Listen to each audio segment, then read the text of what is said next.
Welcome. This is the Trade and Markets video lecture for the course. I'm Professor Cherry. And in this video lecture we're going to cover two topics. The first is going to be gains from trade. And we're going to talk about where these gains come from, and of course these gains are the motive for why we trade with one another at an individual level and a state or country level. And then we're going to talk about markets, right? And trade can take place in informal settings and informal markets, but we're gonna just review the different types of formal markets. All right. So first, we're going to look at gains from trade. We all know that we have various resources at our disposal, and we can do different things with those resources. We can allocate our resources over different activities, and how we choose to allocate our resources will generate different outcomes for us, right? And what we're going to do is kind of simplify it so it'll be easier to follow along on what's going on. So we're going to look at just one. Suppose you have one resource, and we'll look at time, because that's an easy one to think about, and it's a fixed resource that we have.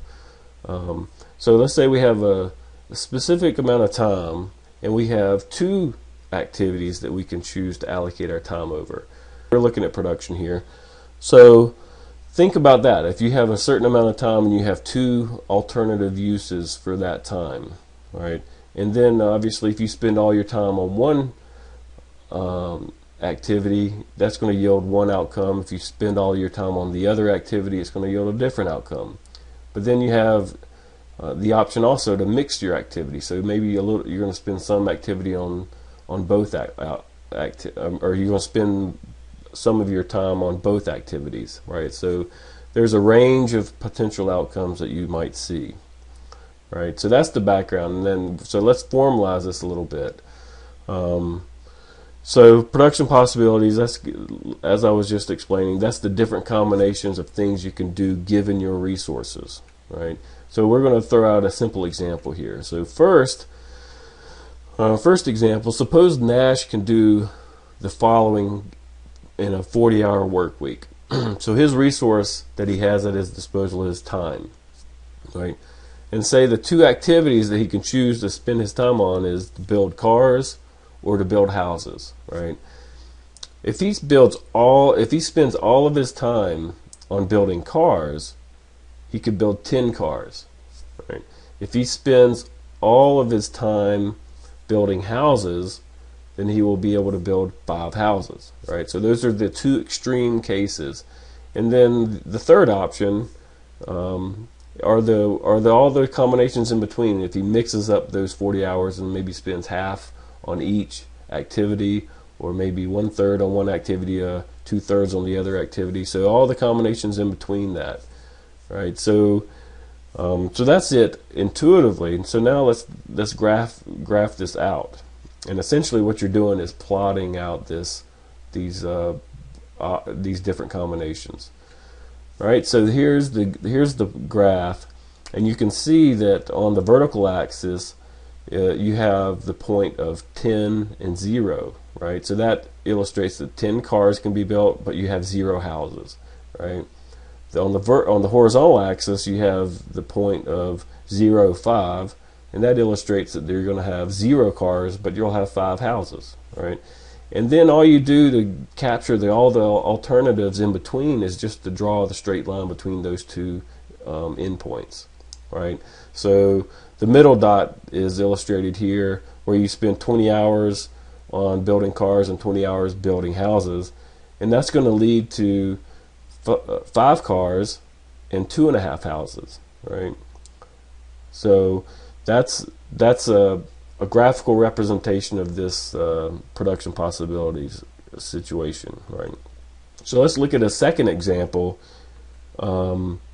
using the same resource, time, and the same two activities, building cars and building houses. All right, so now let's suppose Rye can do the following with the same 40-hour work week.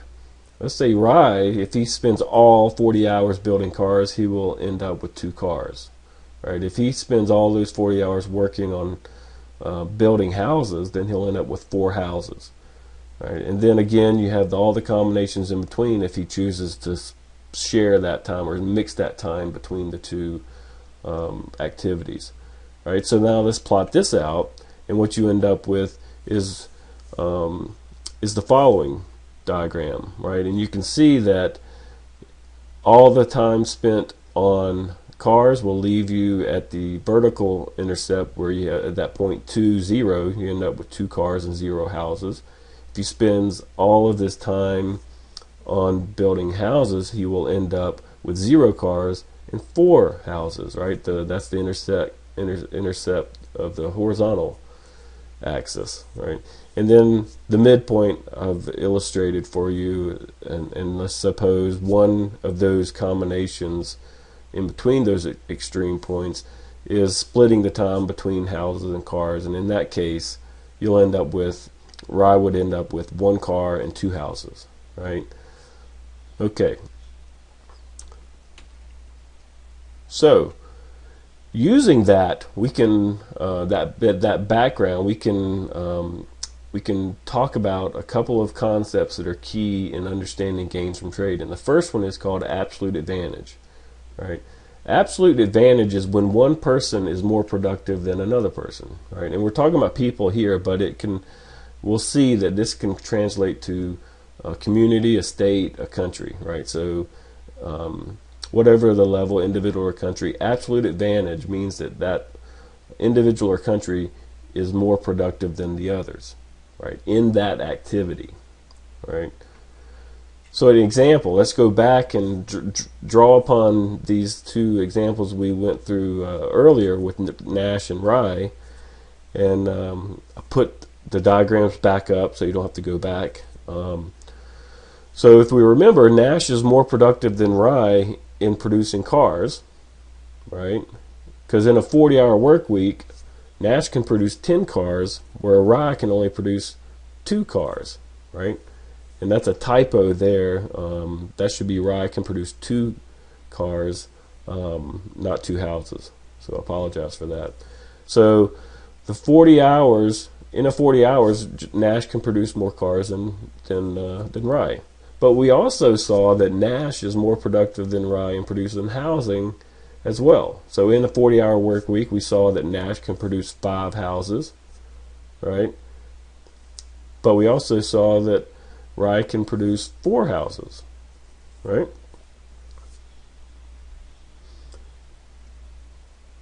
So in that sense, Nash in 40-hour work week can produce more housing than Rye, right? So what does that mean? You might say that Nash is more productive in producing cars, but we also can say that Nash is more productive in producing housing. So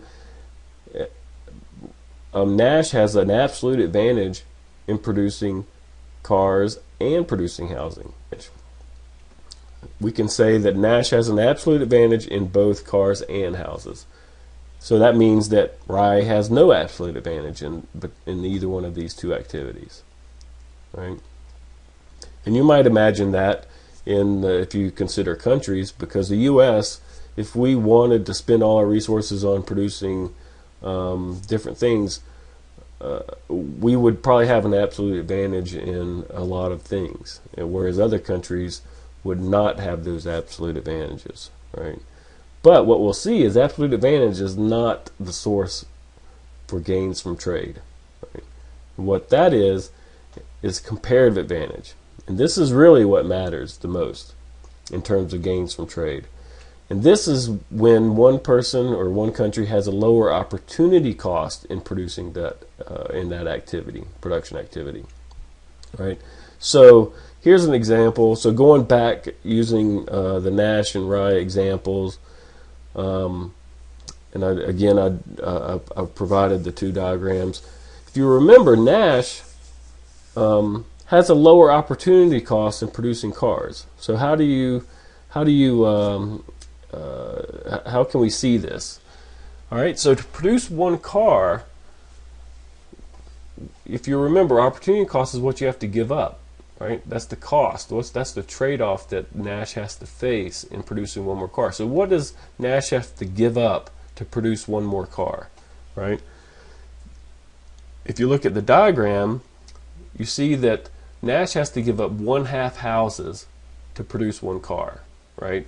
And all you're doing is going up. If you produce one more car, say you go from 5 cars to 6 cars, you're going to have to give up some houses, right? If you go up that curve or that linear line, right? And what you're giving up is 1/2 of a house, right? You go from one point to the next point, and you're going to give up 1/2 house. Now, if you look at Rye, however, to get one more car, you're going to have to give up 2 houses, right? And you can see that this is driven by the slope of that production possibilities line, right? Now, you look at Rye, however, you can see that Rye has a lower opportunity cost in producing houses, right? So what's the cost of producing one more house to Nash? And you can see that for every house he produces, he has to give up 2 cars, right?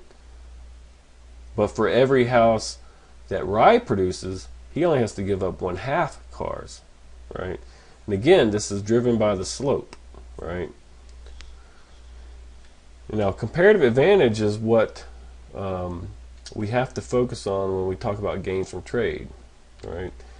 So if you recall, Nash has an absolute advantage in cars and houses, but when we look at comparative advantage, each one of these individuals has a comparative advantage. Nash's comparative advantage is in cars, and Rye's is in houses.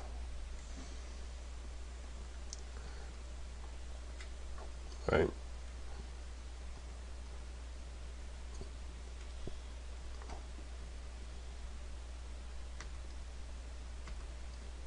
So let's look at the gains from trade.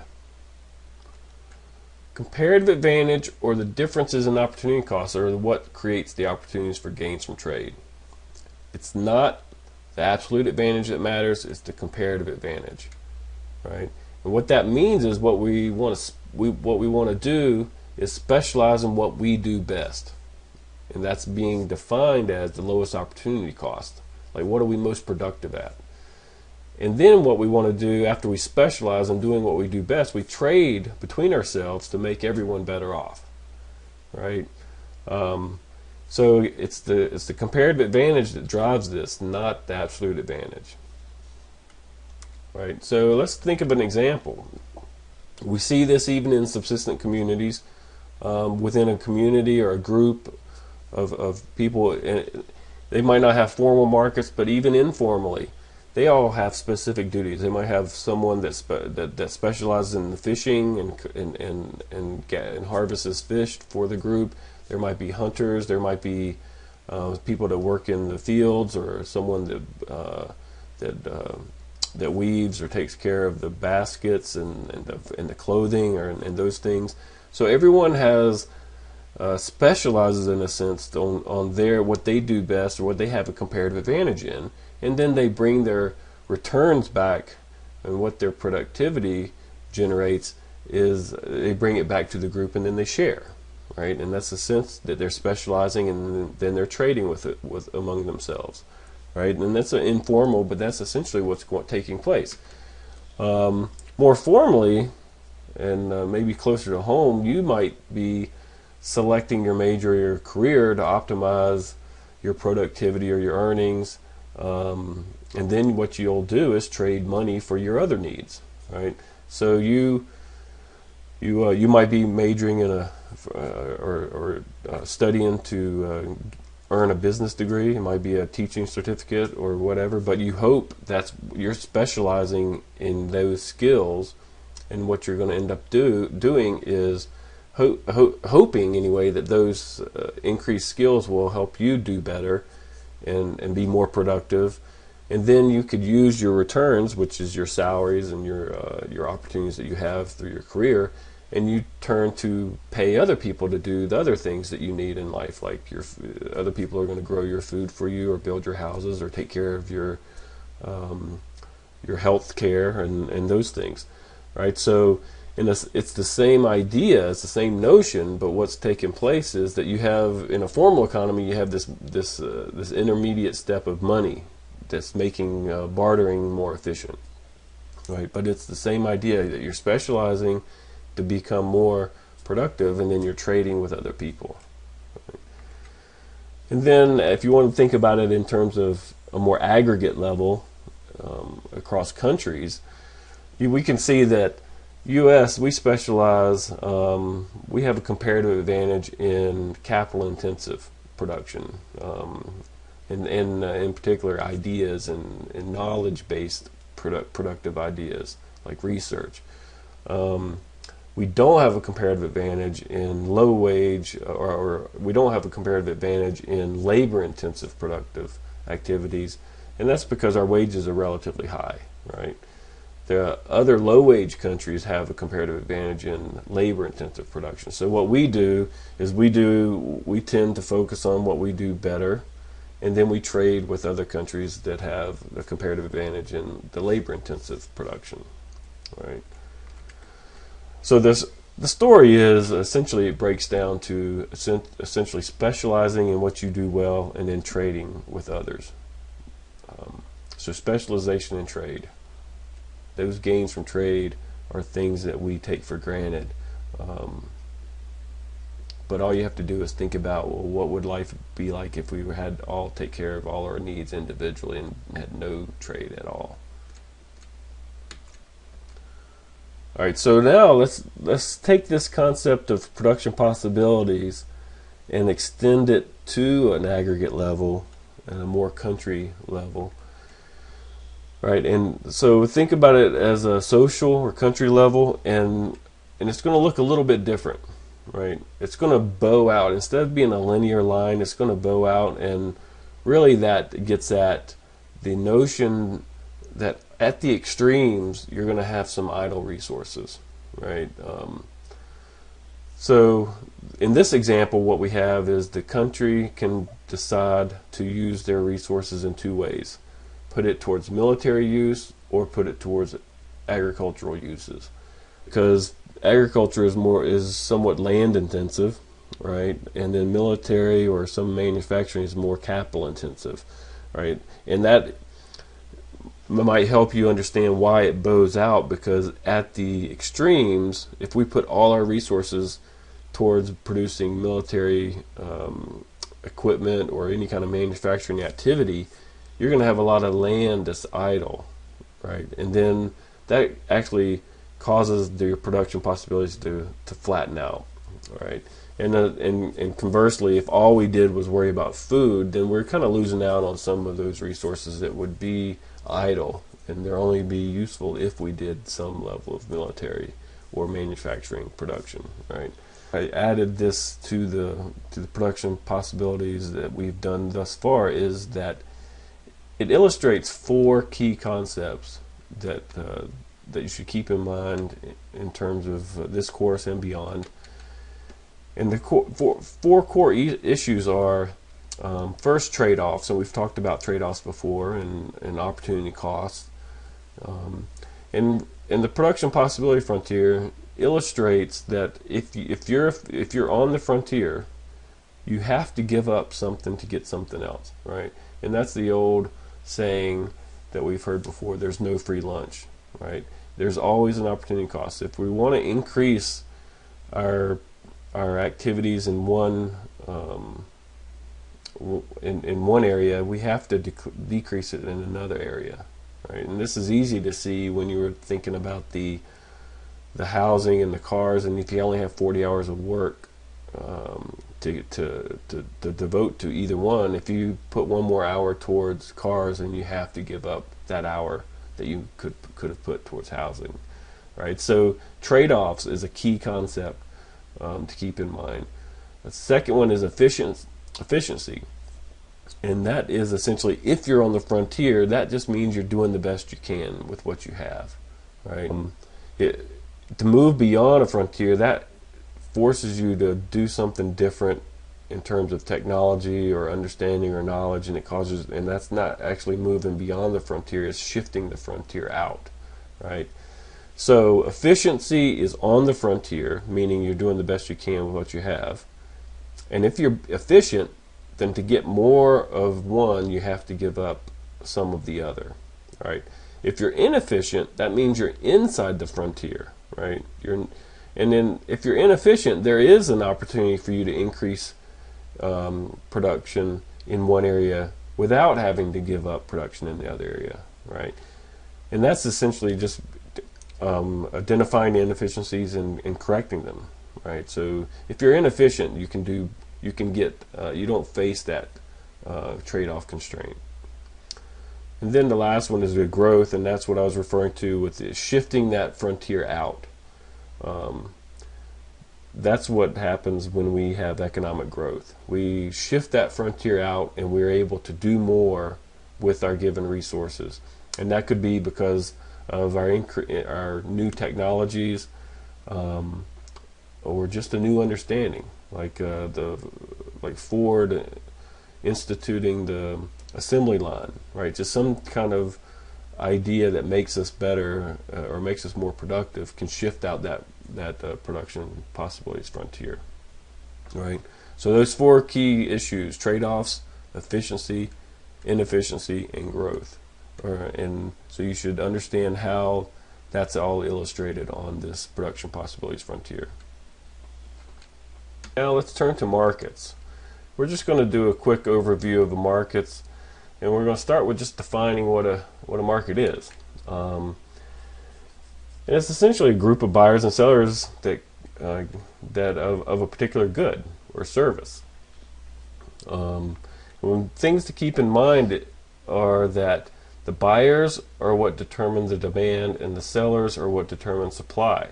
Right. So when we talk about later, when we move into demand and supply, that's one thing that you always have to keep in mind is when we're talking about demand, underneath that's the activity of the buyers or the preferences of the buyers.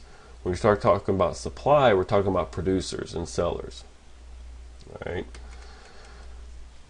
So now we're going to just go over a circular flow diagram. So let's just briefly go through this. We can think of it in terms of two markets. We have a product market and a factor market. And then we have two types of people interacting: the producers and the consumers, or the businesses and households. All right.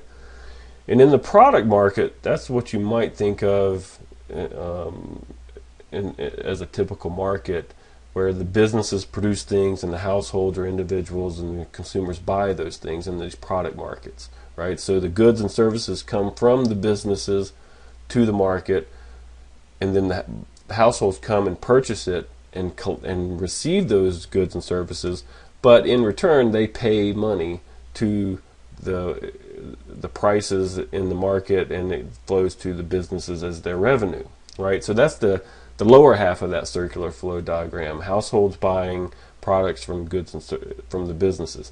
And in the product market, you have the producers are the businesses. That's the supply side of the market. And the households or the consumers, that's the demand side of the market, right?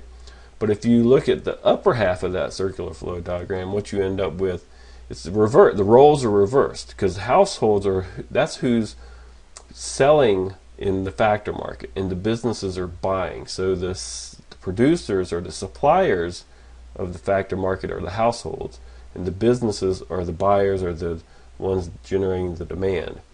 And if you think about it, that makes sense, because in the factor market, those are inputs into production, and the easiest one to follow would be labor, right? Households and individuals, consumers, people in general, we're employed. So when we sell our time as employees, that's us supplying labor, right? And businesses in turn buy that labor. They pay us a wage, and they're on the demand side of the labor market. So a factor market, an example of a factor market would be a labor market, right? And in a labor market, the households are the suppliers and the businesses are the demanders, right? So the money goes from the business to the households in that market. So now let's look at or categorize the formal markets into different types of markets, and it's all I guess stratified by the level of competition in the market, right? And that's largely determined by the number of buyers and sellers, right? So the baseline market, which we often hear about, is the perfectly competitive market. And that's when you have so many buyers and sellers that no one buyer or seller can influence the price, right?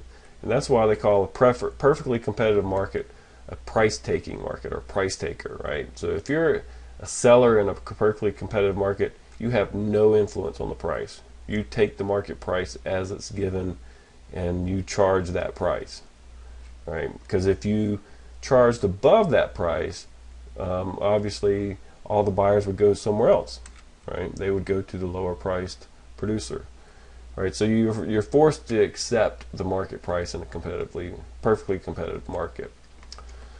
The other extreme would be a monopoly, and that's when you have a single seller within a market. And obviously, if you're the only seller, then you do have control over that price, and that's why they call a monopolist, the seller in a monopolistic market, a price setter, because they do have control over that price. Now, somewhere in between those two extremes, you might find an oligopoly, where you have just a few sellers that are in the market, right? So this creates a little tension, because if there are a few sellers in the market, you can imagine that they can get together and collude and agree upon manipulating the price fixing, and sometimes we hear this in the news, accusations of price fixing, and that's much more likely if there's just a few sellers in the market, because you can imagine that they could have a meeting and agree to set prices higher than they would be otherwise. So essentially, they can collude and act like a monopolist, right? But the problem is that's illegal, and it's problematic to keep that collusion together, because it's an agreement, but there's always that incentive for someone to cheat from that agreement, right? And given that's illegal, you really can't enforce the agreement. You can't go to court and sue someone for breaching the agreement, because it was an illegal agreement to begin with, at least in the U.S. Right. And then the fourth one characterizes markets more accurately than most than the perfectly competitive case. There are very few instances of a perfectly competitive market. I think you could characterize a lot of the financial markets as perfectly competitive, but for the most part, what we see is monopolistic competition, right? And that's when you can have many sellers in a market, but they all offer slightly different products, right? So we have many producers of clothes or cars, and so there's a lot of sellers, and there's competition, but there's product differentiation, right? There's some are viewed as being higher quality. So those differences, to the extent that those differences exist, there's markets power in the sense that where you could charge different prices, right? So if someone can have a reputation for being a higher quality than all the other sellers, then they might get away with charging a higher price, and we see that all the time, right? And a perfect example of this is what you might imagine a competitive market is gas, right? Because gas stations sell essentially the same product, but how does one get away with charging a few cents more a gallon than somewhere else? And it's because of this monopolistic competition. They are offering that gas or the service is a different package of attributes, right? So if there's gas off the interstate, right, they might charge more because it's the convenience factor, right? Even in Boone, right, you might see that one gas station might charge a higher price than the one across the street. And a perfectly competitive market, would say that no, that price should be the same, but what we have is monopolistic competition because there's something different between those stations. Like maybe one has just better, it's easier to get in and out of. Maybe it has better lighting. Maybe it has, the store itself offers some things that the other gas station doesn't offer, right? Or maybe one accepts credit cards at the pump, but the other one still has old pumps that doesn't take credit cards, right? So there's attributes that the sellers can be differentiated by, and that can enable prices to be different. And those are the 4 categories of markets defined by competition: perfectly competitive, monopoly, oligopoly, and monopolistic competition. And that concludes the video lecture on trade and markets.